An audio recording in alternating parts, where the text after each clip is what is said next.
8 फेरों का 8वां वचन। स्वाति ने इसी साल शहर के कॉलेज से पढ़ाई पूरी की है और अब उसके लिए जगह जगह से रिश्ते आने लगे हैं। स्वाति से ज़्यादा उसके रिश्तेदारों को उसकी शादी की चिंता है, इसीलिए जो भी स्वाति के घर आता वो किसी नए लड़के की खबर ज़रूर ले आता। अरे दीदी, ये फोटो देख के बताओ कैसा है। राहुल नाम है लड़के का, मेरी सहेली की बहन का बेटा है। अपनी स्वाति के साथ एकदम प्यारी जोड़ी लगेगी इसकी।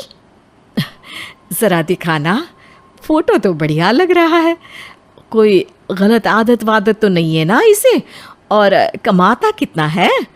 अरे कोई गलत आदत नहीं है दीदी, आप कहो तो एक मीटिंग करवा देती हूँ, फिर सब कुछ फाइनल कर लेना। हाँ, ये सही कह रही हो तुम। संडे को स्वाति के पापा भी घर पे ही रहेंगे। बुआ फिर वहाँ से चली जाती है और रात को स्वाति की माँ उससे कहती है, स्वाति बेटा, आज कमला बुआ ने एक लड़के की फ़ोटो दिखाई है। संडे को वो लोग मिलने आ रहे हैं, तैयार हो ना तुम बेटा? अरे मम्मी, आप कहाँ कमला बुआ के चक्कर में आ जाती हो? अभी इतनी जल्दी कोई शादी वादी नहीं करनी है मुझे। अरे बेटा, अच्छा लड़का है, बुआ जानती है उसे अच्छे से। हाँ स्वाति बेटा, एक बार मिल तो लो, बाद में देखेंगे आगे क्या करना है। वैसे तो कमला रिश्ता लाई है तो मना करने का तो कोई सवाल ही नहीं उठता। संडे की सुबह होती है और कमला बुआ राहुल और उसके मम्मी पापा को लेकर स्वाति के घर आती है। अरे आइए आइए भाभी, इसे अपना ही घर समझिए। इनसे मिलिए, ये मेरे भैया और ये मेरी भाभी हैं। नमस्ते भाभी जी, ये है हमारा लड़का राहुल, सरकारी नौकरी की तैयारी कर रहा है ये। वैसे आपकी बेटी कहाँ है? अरे स्वाति बेटा, बाहर आ जाओ।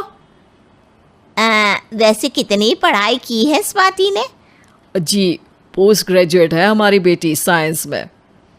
ये सब तो ठीक है, पर घर संभालना जानती है या नहीं? हमें कौन सी इससे नौकरी करवानी है, नौकरी तो मेरा बेटा करेगा ही। पर मैंने इतनी पढ़ाई की है और आप चाहती हैं कि मैं घर पर ही बैठी रहूं? अरे स्वाति बेटा, ये बड़ों की बात में तुम कहाँ बोल पड़ी? हम सब देख लेंगे क्या करना है क्या नहीं। हम तो इसी बात पर विश्वास करते हैं कि घर के लड़कियां घर में ही रहे तो ज़्यादा अच्छा रहता है।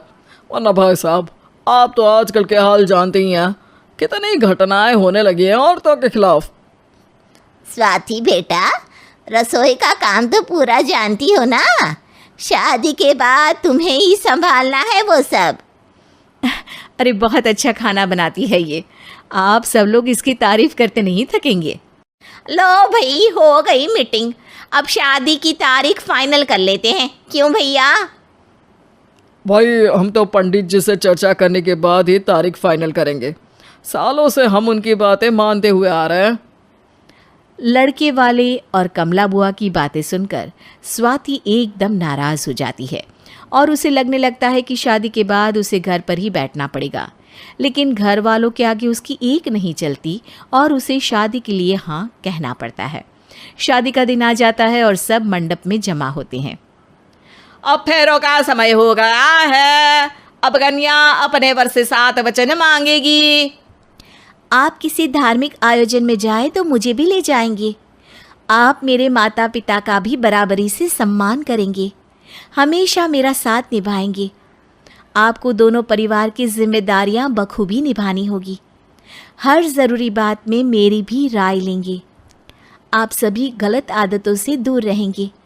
आप मेरे अलावा किसी और औरत से कोई गलत संबंध नहीं बांधेंगे। ये 7 वचन पूरे हुए, वर क्या तुम्हें ये सारे वचन मंजूर है? जी हाँ पंडित जी, मैं सारे वचन अच्छे तरीके से निभाऊंगा। अरे वाह वाह, बढ़िया तरीके से सब काम संपन्न हो गया। तो इसी के साथ विवाह संपन्न हुआ और आज से ये दोनों पति पत्नी हुए। 1 मिनट पंडित जी, अभी एक वचन लेना बाकी है। अब कौन सा वचन है बेटा? मैं अब हमेशा के लिए किसी दूसरे घर में जाने वाली हूँ, तो पति के अलावा मैं अपने सास ससुर से भी एक वचन लेना चाहूँगी। अब कहो बेटी। मैं ये चाहती हूँ कि मुझ पर किसी बात की कोई पाबंदी नहीं लगाई जाएगी। मुझे सब कुछ करने की आज़ादी होगी और मैं भी विश्वास दिलाती हूँ कि मैं एक अच्छी बहू बन के दिखाऊंगी। स्वाति की बात सुनकर उसके सास ससुर एकदम चौंक जाते हैं और कुछ बोल नहीं पाते कि उतने में कमला बुआ बोल पड़ती है। अरे बेटा, ये भी कोई कहने की बात है? रानी बन के रहोगी तुम तो। वचन देने से पहले सोच लीजिए, क्योंकि शास्त्रों में वचन ना निभाने वालों के लिए नरक से भी बदतर सजा लिखी है। स्वाति की चालाकी से वहाँ मौजूद सब लोग प्रभावित हो जाते हैं और लोगों में बदनामी ना हो जाए, इस कारण स्वाति के सास ससुर को उसे वचन देना पड़ता है। अरे कैसी अपशकुन वाली बातें कर रहे हैं आप पंडित जी। हमें मंजूर है बेटा तुम्हारी शर्त। स्वाति अपनी समझदारी से अपनी बात अपने ससुराल वालों से मनवा लेती है और खुशी खुशी राहुल से शादी कर लेती है।